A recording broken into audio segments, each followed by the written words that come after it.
ನಮಸ್ಕಾರ ಆತ್ಮೀಯ ವೀಕ್ಷಕರೇ, ನಾನು ಡಾಕ್ಟರ್ ಚಂದ್ರಶೇಖರ್ ಸರ್ಜಾ, CMO ಸ್ಪರ್ಶ ಇಂಟಿಗ್ರೇಟೆಡ್ ಮೆಡಿಕಲ್ ಸೆಂಟರ್ ಚಿಕ್ಕಮಗಳೂರು. ಇಂದಿನ ಸಂಚಿಕೆಯಲ್ಲಿ ನಾವು ಸ್ವಲ್ಪ ಡಯಾಬಿಟಿಸ್ ಬಗ್ಗೆ ಡಿಸ್ಕಸ್ ಹೇಳ್ತಾ ಇದ್ದೆ. ನಮ್ಮ ಕಾಮನ್ ಸೆನ್ಸೇ ನಮಗೆ ಡಯಾಬಿಟಿಸ್ನ ತಂದೊಡ್ಡೋದು. ನಾವು ಪಾಶ್ಚಾತ್ಯರಿಗಿಂತ ನಮ್ಮ ದೇಶದಲ್ಲಿ ಒಂದು ಡಯಾಬಿಟಿಸ್ನ ರಾಜಧಾನಿಯಾಗಿ ನಮ್ದು ಯಾಕೆ ಕನ್ವರ್ಟ್ ಆಗಿದೆ ಅಂತ ಹೇಳಿದ್ರೆ ಈ ಒಂದು ಕಾಮನ್ ಸೆನ್ಸ್ನ ಕೊರತೆ.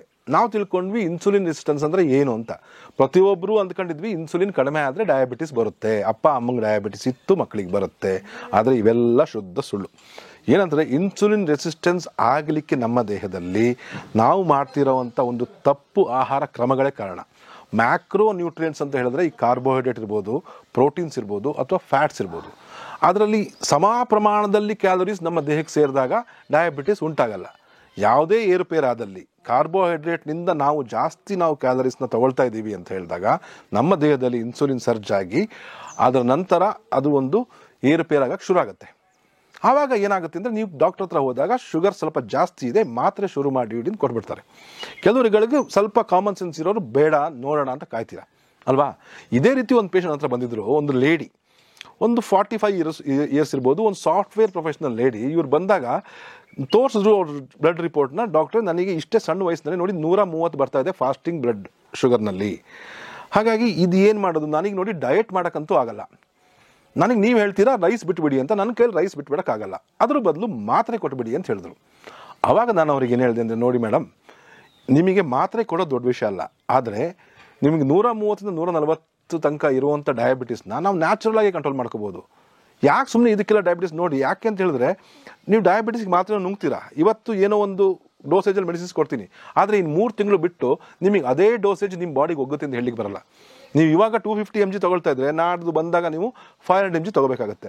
ಇವಾಗ ಜಸ್ಟ್ ಬಾರ್ಡ್ರಲ್ಲಿದೆ, ನೀವು ಪ್ರೀ ಡಯಾಬಿಟಿಕ್ ಅಂತ ಕನ್ಸಿಡರ್ ಮಾಡ್ಕೊಳ್ಳಿ.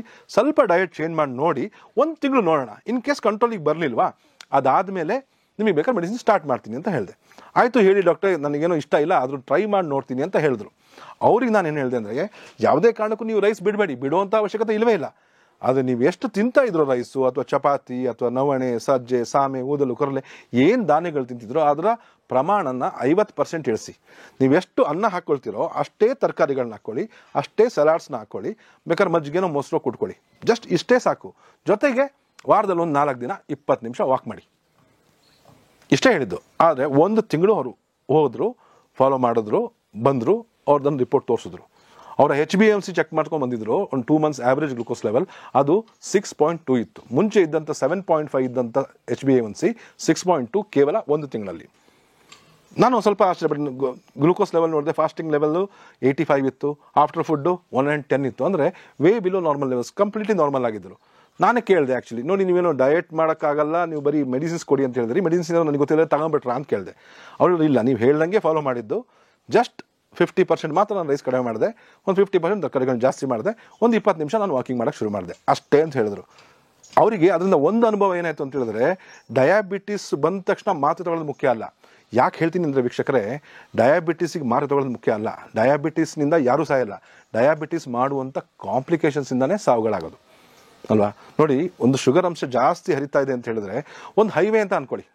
ಒಂದು ರೋಡಲ್ಲಿ ವೆಹಿಕಲ್ಸ್ ಹೋಗ್ತಾ ಇದೆ, ಆ ರೋಡಿಗೆ ಒಂದು ಗೇಜ್ ಅಂತ ಇರುತ್ತೆ, ಪ್ರತಿಯೊಂದಕ್ಕೂ ಟಾರ್ ಹಾಕಿರ್ತಾರೆ. ರೋಡಿಗೆ ಒಂದು ಗೇಜ್ ಅಂತ ಇರುತ್ತೆ, ಇಷ್ಟಿಂತಿಷ್ಟೇ ಪ್ರಮಾಣದ ಲೋಡ್ ಇರುವಂಥ ವೆಹಿಕಲ್ಸ್ಗಳು ಸಾಧ್ಯ, ಹೆವಿ ವೆಹಿಕಲ್ಸ್ ನಾಟ್ ಅಲೌಡ್ ಅಂತ ಹಾಕಿರ್ತಾರೆ. ಏನಾಗುತ್ತೆ ಹೆವಿ ವೆಹಿಕಲ್ಸ್ ಹೋದರೆ ಆ ರೋಡಲ್ಲಿ ಹಾಳಾಗೋಗ್ತಾವಲ್ವಾ. ಅದೇ ರೀತಿ ನಮ್ಮ ರಕ್ತನಾಳಗಳು ಕೂಡ ಒಂದು ಹೈವೇ ಟ್ರಾಫಿಕ್ ಇದ್ದಂಗೆ, ಅದರಲ್ಲೂ ಶುಗರ್ ಲೋಡ್ ಇಂತಿಷ್ಟೇ ಅಂತ ಇದೆ, ಒಂದು ಪ್ರಮಾಣ ಇದೆ. ಆ ಲೋಡ್ ಜಾಸ್ತಿ ಆದ ತಕ್ಷಣ ಆ ರಕ್ತನಾಳಗಳು ಡ್ಯಾಮೇಜ್ ಆಗ್ತವೆ. ಆ ನಳಗಳು ಡ್ಯಾಮೇಜ್ ಆಗ್ತಾ ಬಂದಾಗ ಒಂದೊಂದೇ ಕಾಂಪ್ಲಿಕೇಶನ್ಸ್. ಕಿಡ್ನಿನಲ್ಲಿ ಫಸ್ಟ್ ಡಯಾಬಿಟಿಕ್ ನೆಫ್ರೋಪತಿ ಅಂತ ಹೇಳ್ತೀವಿ, ಕಿಡ್ನಿ ವೀಕ್ ಆಗೋಕ್ಕೆ ಶುರು ಆಗುತ್ತೆ. ಇದನ್ನು ಹೋಗ್ತಾ ಹೋಗ್ತಾ chronic kidney disease, diabetic nephropathy ಅಥವಾ ರೀನಲ್ ಫೇಲ್ಯೂರ್, ಡಯಾಲಿಸಿಸ್ ಮಾಡುವಂಥ ಪರಿಸ್ಥಿತಿ ಬಂದ್ಬಿಡುತ್ತೆ. ಇದೆಲ್ಲ ಈ ಕಿಡ್ನಿಗೆ ತಂದಿಡುವಂಥ ಈ ಡಯಾಬಿಟಿಸ್ ಮಾಡುವಂಥ ಅಪಾಯ. ಮೊದಲಿಗೇನೆ ಆಗೋದು ನೋಡಿ, ಡಯಾಬಿಟಿಸ್ನಲ್ಲಿ ಯೂರಿನ್ ಔಟ್ಪುಟ್ ಜಾಸ್ತಿ ಯಾಕಾಗುತ್ತೆ ಅಂದರೆ, ನಮ್ಮ ಕಿಡ್ನೀಸಿಗೆ ಗೊತ್ತಾಗುತ್ತೆ ನಮ್ಮ ಬ್ಲಡ್ಡಲ್ಲಿ ಶುಗರ್ ಜಾಸ್ತಿ ಇದೆ, ಅದನ್ನು ಹೊರಗಡೆ ಹಾಕು ಅಂತ. ಅದು ಹೊರಗಡೆ ಹಾಕೋ ಪ್ರಕಾರ ಫಿಲ್ಟರ್ ಮಾಡ್ತಾ ಈ ಎಂಡೋಥೀಲಿಯಲ್ ರಕ್ತನಾಳಗಳ ಒಳಪದರ ಪೂರ್ತಿ ಹರಿದೋಗ್ಬಿಡುತ್ತೆ. ಸೊ ಹಂಗಾಗಿ ಕಿಡ್ನಿ ಪ್ರಾಬ್ಲಮ್ ಸ್ಟಾರ್ಟ್ ಆಗುತ್ತೆ. ಇನ್ನು ಕೆಲವರಿಗೆ ನೋಡಿ ಕೈಕಾಲು ಉರಿ ಅಂತ ಹೇಳ್ತಾರೆ, ಪಾದ ಉರಿ ಅಂತಾರೆ, ಜೋಮ್ ಬರ್ತಾ ಇರುತ್ತೆ. ಕೆಲವರಿಗೆ ಈ ಪ್ರಿಮೆಚ್ಯೂರ್ ಎಜಾಕ್ಯುಲೇಷನ್, ಶೀಘ್ರಸ್ಖಲನ ಆಗುವಂಥದ್ದು, ನಿಮಿರು ದೌರ್ಬಲ್ಯಕ್ಕೆ, ಈ ಎರೆಕ್ಟೈಲ್ ಡಿಸ್ಫಂಕ್ಷನ್, ಇದಕ್ಕೂ ಕೂಡ one of the major complication is diabetic complications. ಇತ್ತೀಚೆಗಂತೂ ಸಣ್ಣ ವಯಸ್ಸಿನಲ್ಲೂ ಕೂಡ ಎರೆಕ್ಟೈಲ್ ಡಿಸ್ಫಂಕ್ಷನ್ ಕಾಮನ್ ಆಗ್ತಾ ಇದೆ. ಇದು ಕೂಡ ಒಂದು ಕಾಮನ್ ಕಾಂಪ್ಲಿಕೇಶನ್ ಆಫ್ ಡಯಾಬಿಟಿಸ್. ನಾವು ಡಯಾಬಿಟಿಸ್ನ ಕಡಿಮೆ ಮಾಡ್ಕೊಳ್ಳೋದು ನೋಡ್ಕೋಬೇಕು, ಮಾತ್ರೆ ತೊಗೊಂಡಲ್ಲ. ಎಷ್ಟು ಸಾಧ್ಯವಾಗ ನೀವು ಸ್ಟಾರ್ಟಿಂಗ್ನಲ್ಲಿ ಡಯಾಬಿಟಿಕ್ ಅಂದರೆ ಓಕೆ ಸುಮಾರು ವರ್ಷದಿಂದ ಇದೆ, ಕಂಟ್ರೋಲ್ ಬರ್ತಾ ಇಲ್ಲ, ಮಾತ್ರೆ ತಗೊಳ್ಳಿ, ಫೈನ್. ಆದರೆ ಸ್ಟಾರ್ಟಿಂಗ್ನಲ್ಲೇ ನೀವು ಮೆಡಿಸಿನ್ ಸ್ಟಾರ್ಟ್ ಮಾಡಿಬಿಟ್ರೆ it is not going to work. ಅದೇ ರೀತಿ ಕೆಲವರಿಗೆ ಹಾರ್ಟ್ನಲ್ಲಿ ಪ್ರಾಬ್ಲಮ್ ಶುರು ಆಗುತ್ತೆ, ಕಾರ್ಡಿಯಾಕ್ ಮಯೋಪತಿ ಅಂತ ಹೇಳ್ಬಿಟ್ಟು. ಈ ಹಾರ್ಟ್ನಲ್ಲೂ ಕೂಡ ತುಂಬ ದಪ್ಪ ಇರುವಂಥ ರಕ್ತನಾಳಗಳಲ್ಲಿ ರಕ್ತ ಇದ್ದಾಗ, ಗಟ್ಟಿ ಇದ್ದಾಗ ಸಣ್ಣ ಸಣ್ಣ ರಕ್ತನಾಳಗಳು ಹಾರ್ಟಲ್ಲಿ ಸಪ್ಲೈ ಮಾಡುವಂಥದ್ದು. ಹಾರ್ಟ್ ಮಸಲ್ಸಿಗೂ ಬೇಕು ಅಂದ್ರೆ ಅದಕ್ಕೂ ಆಕ್ಸಿಜನ್ ಬೇಕಲ್ಲ, ಅದಕ್ಕೂ ಗ್ಲೂಕೋಸ್ ಬೇಕಲ್ವಾ, ಅದಕ್ಕೂ ಸಪ್ಲೈ ಮಾಡಬೇಕಲ್ಲ. ಹಾರ್ಟ್ ಹೊಡ್ಕೊಳ್ತಾನೆ ಇರುತ್ತೆ, ನಾವು ಹುಟ್ಟಿದವಿಂದ ಸಾಯೋ ತನಕನೂ ಹಾರ್ಟ್ ಹೊಡ್ಕೊಳ್ತಾನೆ ಇರುತ್ತೆ, ನಿರಂತರವಾಗಿ ಕೆಲಸ ಮಾಡ್ತಾ ಇರುತ್ತೆ. ಆವಾಗ ಅದು ಮಾಡ್ತಾ ಇದ್ದಾಗ ರಕ್ತ ಸಂಚಾರ ಸರಿಯಾಗಿ ಅರಿವು ಇಲ್ದಲೇ ಇದ್ದಾಗ ಏನಾಗುತ್ತೆ ಅಂದರೆ ಅದು ಸ್ಟಾಪ್ ಮಾಡೋದು ಫಂಕ್ಷನ್ನ. That is cardiac myopathy. ಅದು ಕೂಡ ಒಂದು ಡಯಾಬಿಟಿಸ್ದು ಒಂದು ಕಾಂಪ್ಲಿಕೇಶನ್ಸೇ. ಕೆಲವರಿಗೆ ನೋಡಿ ಗಾಯಗಳೇ ಒಣಗಲ್ಲ, ಗ್ಯಾಂಗ್ರೀನ್ ಅಂತ ಹೇಳ್ತಾರೆ. ಸಣ್ಣ ಪುಟ್ಟ ಗಾಯಗಳಾಗಲಿ, ಉಗುರು ಕಟ್ ಮಾಡಿದ ಗಾಯ ಆಯಿತು, ಕೈ ಕಟ್ ಮಾಡೋ ಪರಿಸ್ಥಿತಿ ಬಂತು, ಬೆರಳು ಕಟ್ ಮಾಡೋ ಪರಿಸ್ಥಿತಿ ಬಂತು, ಸರ್ವೇ ಸಾಮಾನ್ಯವಾಗಿ ನೀವು ಕೇಳ್ತಾ ಇದ್ದೀರಾ. ಇದಕ್ಕೂ ಕೂಡ ಮೇಜರ್ ಥಿಂಗ್ ಅಂತ ಹೇಳಿದ್ರೆ ಈ ಬ್ಲಡ್ ಸರ್ಕ್ಯುಲೇಷನಲ್ಲಿ ಆಗುವಂಥ ಪ್ರಾಬ್ಲಮ್, ಎಂಡೋಥೆಲಿಯಲ್ ಡಿಸ್ಫಂಕ್ಷನಿಂದನೇ ಆಗುವಂಥ ಪ್ರಾಬ್ಲಮ್. ಕಣ್ಣಲ್ಲಿ ಪ್ರಾಬ್ಲಮ್ ಆಗುತ್ತೆ, ಬೇಗ ಕ್ಯಾಟ್ರಾಕ್ಟ್ ಆಗುತ್ತೆ, ಲೆನ್ಸ್ ತುಂಬ ವೀಕ್ ಆಗೋಗುತ್ತೆ. ಇದು ಕೂಡ ಡಯಾಬಿಟಿಕ್ ರೆಟಿನೋಪತಿ ಅಂತ ಹೇಳ್ತೀವಿ. ಡಯಾಬಿಟಿಕ್ ಡರ್ಮೋಪತಿ, ತುಂಬ ಡ್ರೈ ಸ್ಕಿನ್ ಆಗುವಂಥದ್ದು. ಇದೆಲ್ಲ ಕಾಂಪ್ಲಿಕೇಶನ್ಸ್ ಆಫ್ ಡಯಾಬಿಟಿಸ್. ಸೊ ಮೊದಲಿಗೆ ನೀವು ಆದಷ್ಟು ಬೇಗದಲ್ಲಿ ನೀವು ಡಯಟ್ ಸರಿ ಮಾಡಿಕೊಂಡು ಸಣ್ಣ ಬದಲಾವಣೆಗಳು ನಿಮ್ಮ ಜೀವನ ಕ್ರಮದಲ್ಲಿ ತಂದಾಗ ಈ ಮಾತ್ರೆಗಳಿಗೆ ಮಲಗೋರು ತಪ್ಪುತ್ತೆ. ಯಾಕಂದರೆ ಮಾತ್ರೆ ನುಂಗಿದಾಗ ಏನಾಗುತ್ತೆ ಅಂತ ಹೇಳಿದ್ರೆ ಬ್ಲಡ್ಡಲ್ಲಿ ಮಾತ್ರ ಕಡಿಮೆ ಕಾಣಿಸುತ್ತೆ, ಆದರೆ ಒಳಗಡೆಯಿಂದನೇ ಈ ಹುಳ ಹೆಂಗೆ ಈ ಮರನ ಒಳಗಡೆಯಿಂದ ಲಡ್ ಮಾಡುತ್ತೋ ಅದೇ ರೀತಿ ಡಯಾಬಿಟಿಸ್ ಅನ್ನೋದು ಒಳಗಡೆಯಿಂದನೇ ಒಬ್ಬ ಮನುಷ್ಯನ ವೀಕ್ ಮಾಡಿಬಿಡುತ್ತೆ.